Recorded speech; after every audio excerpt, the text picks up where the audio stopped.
What if the world's greatest spiritual traditions, from the mystics of India to the sages of ancient China, weren't telling different stories? What if they were all using a different language to describe the same single reality? Today, we decode the master key to this universal wisdom, a short, cryptic text that contains the blueprint for uniting all sages. Have you ever felt lost in a sea of spiritual paths, searching for the one current that connects them? Stay with us as we unveil the code that unlocks not only ancient wisdom, but the very structure of your own consciousness. Many of us who walk a spiritual path share a quiet, persistent feeling. It is a sense of fragmentation. We stand in a vast library of wisdom, surrounded by thousands of books from thousands of traditions, each speaking its own sacred language. The Sufis speak of the heart, the Vedantins speak of the self, the Taoists speak of the way. And in this abundance of truth, we can feel profoundly lost, searching for the single thread, the master key that might unlock them all. It's a very human ache, this yearning for a unified vision of reality, a map that shows how all the different paths lead to the same summit. But what if the most powerful guide is not a map, but a mirror? Enter the Emerald Tablet. For centuries, this brief, enigmatic text has captivated the minds of alchemists, mystics, and philosophers. Legends have swirled around it, claiming it as a remnant of Atlantis, or the personal writing of the god-man Hermes Trismegistus. But to approach the tablet as a mere set of instructions, a relic of history to be passively read, is to fundamentally misunderstand its purpose. The tablet is not a text that simply contains truth. It is a living instrument designed to extract the truth from within you. It is an alchemical mirror. Its profound genius lies precisely in its ambiguity. Its dozen or so lines are not a flaw or a sign of an incomplete document. They are a polished, obsidian surface, intentionally left open so that when you gaze into its depths, it doesn't just show you the face of an ancient sage. It reflects back the universal architecture of your own consciousness. This is why it has resonated with so many different minds across so many centuries. A rigid, dogmatic text gives you answers to memorize. The Emerald Tablet provides a framework that allows your own innate wisdom to reveal itself. Its obscurity is a feature, not a bug, because it forces the rational mind to become quiet, allowing the intuitive heart to speak. And this is where the mystery deepens, where history itself adds another layer of magic to our mirror. For all the legends of its origins in the sands of ancient Egypt or the temples of Greece, modern scholarship has traced its first verifiable appearance to a very different time and place, a 9th century Arabic text, The Secret of Creation. At first, this might seem disappointing, a loss of ancient grandeur. But look closer. This historical fact does not diminish the tablet's power, it consecrates it. It reveals that from its very birth into our recorded history, it was a point of fusion, a bridge where the philosophical soul of the Hellenistic world was being preserved, studied, and integrated by the brilliant mystical minds of the Islamic Golden Age. It was never the sole property of a single culture, but a transcultural key from the very beginning. Great wisdom texts are not static containers of information. They are living instruments of consciousness. The Emerald Tablet doesn't want you to read it. It wants to read you. So, if the text itself is a mirror, a tool for self-revelation, its power must lie in the fundamental principles it reflects. A code that begins with the most profound and yet simple concept in all of metaphysics: the primal resonance. The code begins with a statement of breathtaking simplicity and depth, a single line upon which all of existence is built. All things were from one, by the meditation of one. To truly grasp this is to shift your entire perception of reality. Our modern minds tend to think of creation as a mechanical act, a universe constructed piece by piece like a grand machine. But the ancient sages knew a deeper truth. Creation was not a construction. It was an emanation, an unfolding. It was and is a resonance. Think of it this way. The universe is not a painting but a song. The one thing is the primal resonance, the first note, the fundamental vibration that emanated from the silent stillness of the Absolute. Everything you see, everything you are, is a complex harmony born from this single original tone. The galaxies, the stars, the oceans, the beating of your own heart, they are all chords and melodies within this one cosmic symphony. The meditation of the One is the continuous, effortless act of this vibration sustaining itself, singing the universe into being in every moment. This idea of a vibrational genesis is not unique to the Hermetic tradition. It is the very heart of the world's most profound mystical systems. In the ancient Upanishads of India, the sages spoke of or Om. This is not merely a word to be chanted. It is said to be the anahata nad, the unstruck sound, the subtle vibration that underlies and sustains all of creation. It is the hum of the Absolute made manifest. In the exquisite poetry of Sufism, this same idea is known as the breath of the merciful. Creation is described not as a forceful command, but as a loving exhalation from the divine, a sigh of creative energy that brings all worlds into existence.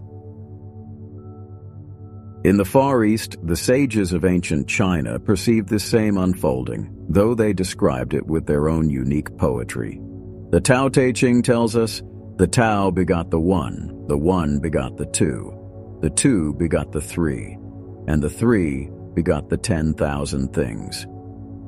The silent, unknowable Tao, the ultimate source first, manifests as the One, which can be understood as that first vibration, the great tone from which the symphony of duality, of yin and yang, and the infinite complexity of life emerges. And here is where the ancient mirror reflects our modern world in startling ways. While science and mysticism ask different questions, their answers have begun to echo one another. The frontier of theoretical physics, in its search for a theory of everything, has given us string theory. This theory proposes that at the most fundamental level, reality is not made of tiny particles, but of unimaginably small vibrating strings of energy. Everything in the universe, an electron, a photon, a quark, is just a different note played on these cosmic strings. While this is a scientific model, it offers a breathtaking philosophical parallel. At the very bottom of the material world, there is not solid stuff. There is music. So the universe is a symphony, a grand resonance emanating from a single eternal note. We are all expressions of this primal vibration. But if all of reality is a symphony born from a single note, what is the law of harmony that governs it? How does the vastness of the cosmos relate to the intimacy of our own inner world? The tablet's next verse gives us the fundamental law of cosmic architecture. We now have the primal resonance, the source vibration from which all of reality unfolds. But a symphony is more than a single note. It requires harmony, structure, a set of governing laws that allow complexity and beauty to emerge. What is the fundamental law of cosmic architecture? How does the infinite vastness of the cosmos relate to the intimate, personal reality of our own inner world? The tablet provides the answer in its most famous and powerful line. That which is below is like that which is above, and that which is above is like that which is below. This is the principle of correspondence, the master law of harmony. But to truly understand it, we must move beyond simple analogies. This is not just a poetic saying. It is a description of the very fabric of reality. The universe is built upon a fractal blueprint. A fractal is a pattern that repeats itself at every level of scale. Think of the jagged, intricate pattern of a lightning bolt as it splits the sky. Now zoom in on a single one of its branches. You will find that it, too, is a smaller version of the whole, branching out in the same chaotic, beautiful way. The same is true for the veins in a leaf, the delicate crystals of a snowflake, or the rugged coastline of California. The same essential pattern, the same underlying formula, governs the whole and the part. As above, so below tells us that we are living within such a design. Your own being, your body, your mind, your consciousness is not a separate, isolated entity. You are a perfect fractal of the cosmos. The same divine laws, the same creative patterns, the same spiritual anatomy that structures the entire universe is present right now within you. The ancient mystics of the Kabbalah understood this perhaps better than anyone.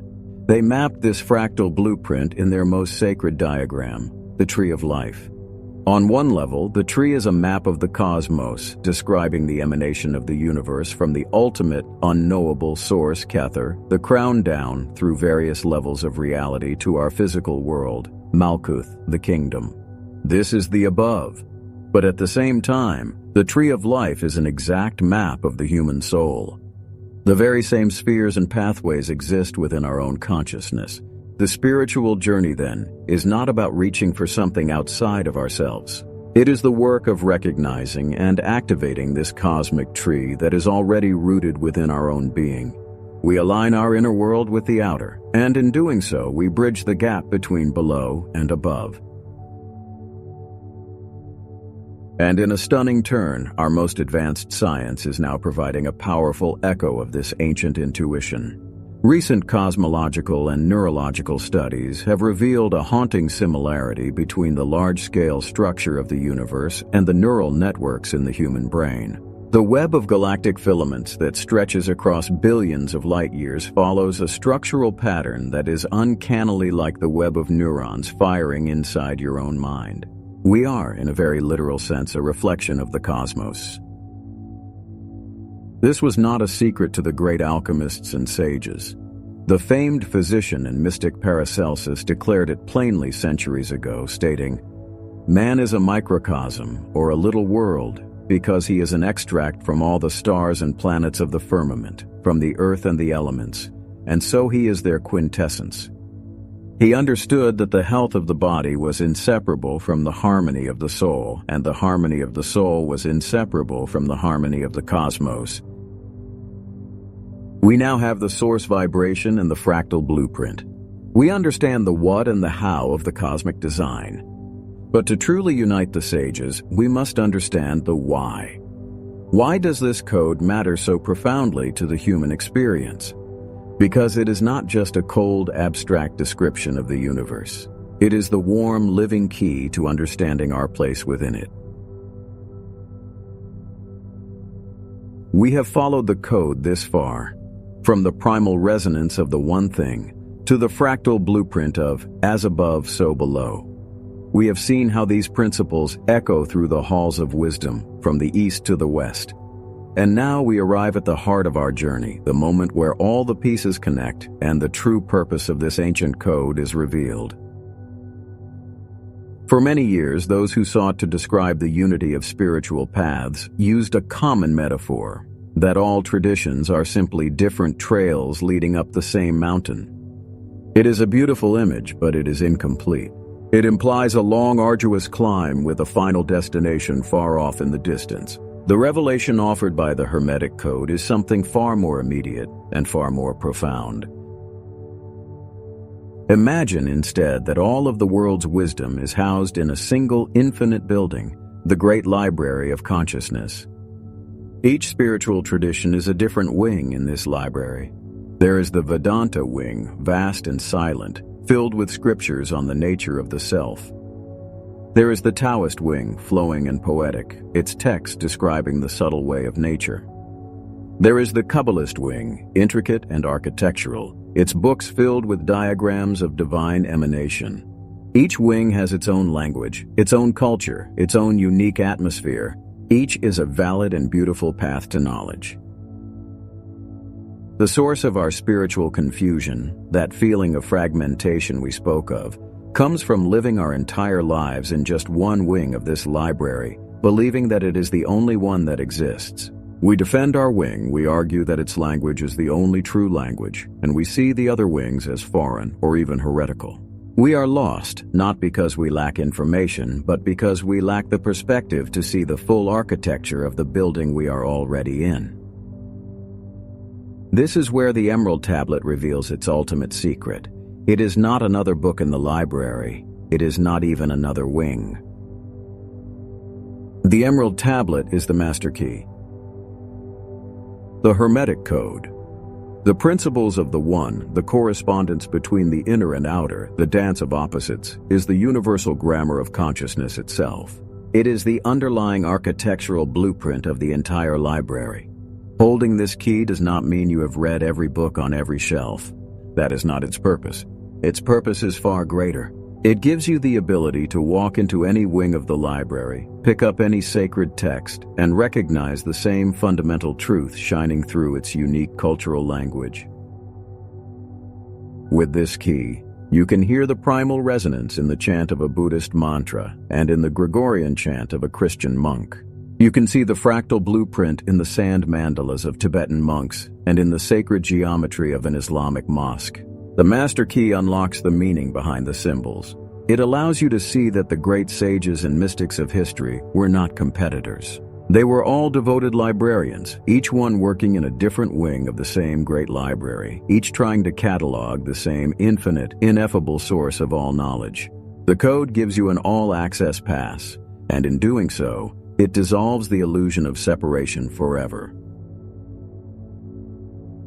We have arrived at the great library of consciousness and hold in our hands the master key. We have seen the blueprint that unites all sages.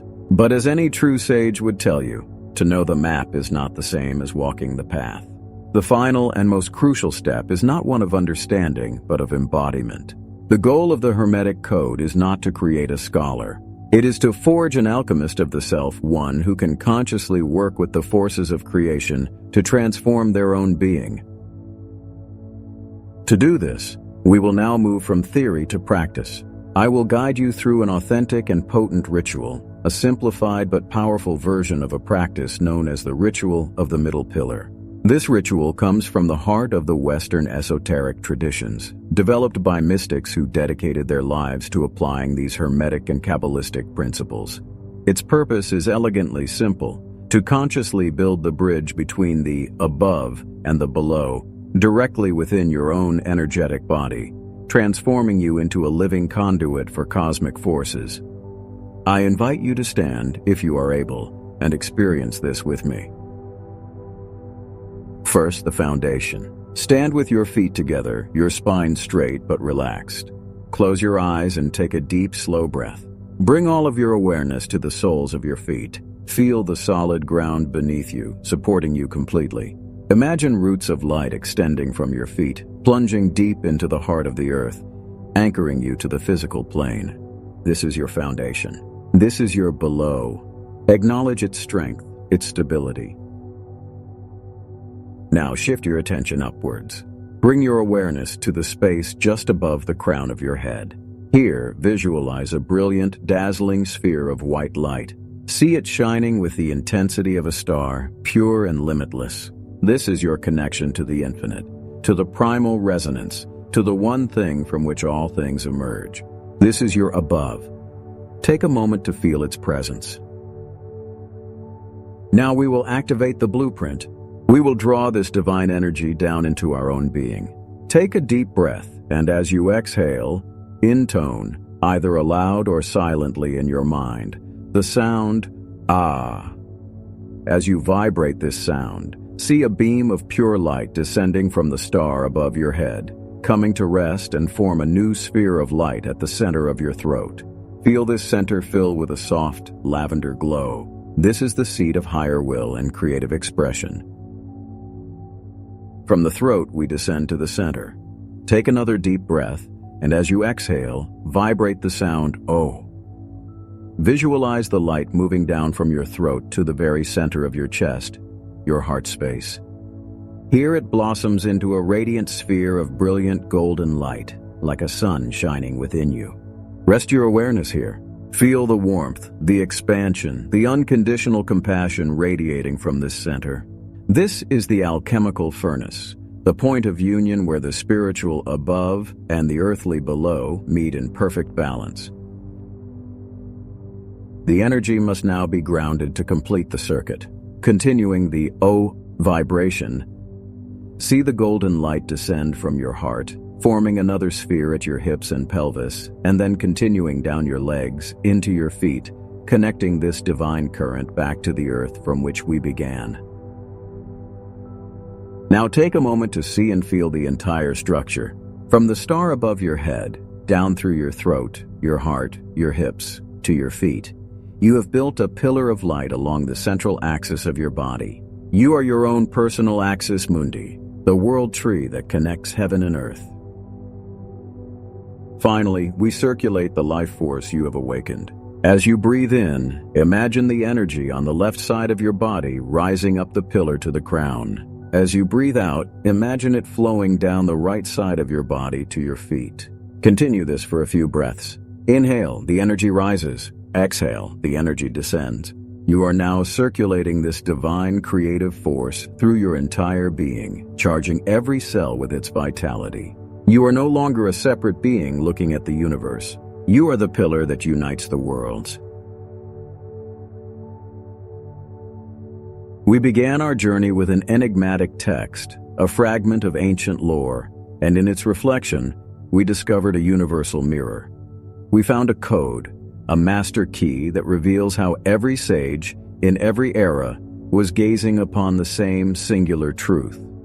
We have not only decoded this blueprint, but through practice, we have begun the work of building it within ourselves. Perhaps the final word, then, should not come from me, but from the source of this tradition itself. As Hermes teaches in the Corpus Hermeticum, O people of earth, men born and made of elements, but with the spirit of the divine man within you, rouse yourselves from your sleep of ignorance. This is not a suggestion. It is an exhortation, a call to awakening that echoes through the ages. Because the Emerald Tablet is not, in the end, something you read. It is something you become. Through practice, your own body becomes the pillar that connects the worlds. Your consciousness becomes the mirror that reflects the cosmos, and your life, lived with this awareness, becomes the message. You are the living tablet. If you felt the resonance of this code, share in the comments one word that describes how you felt after the practice of the central pillar. To continue the journey of becoming the wisdom you seek, subscribe and join our community of mystic sages.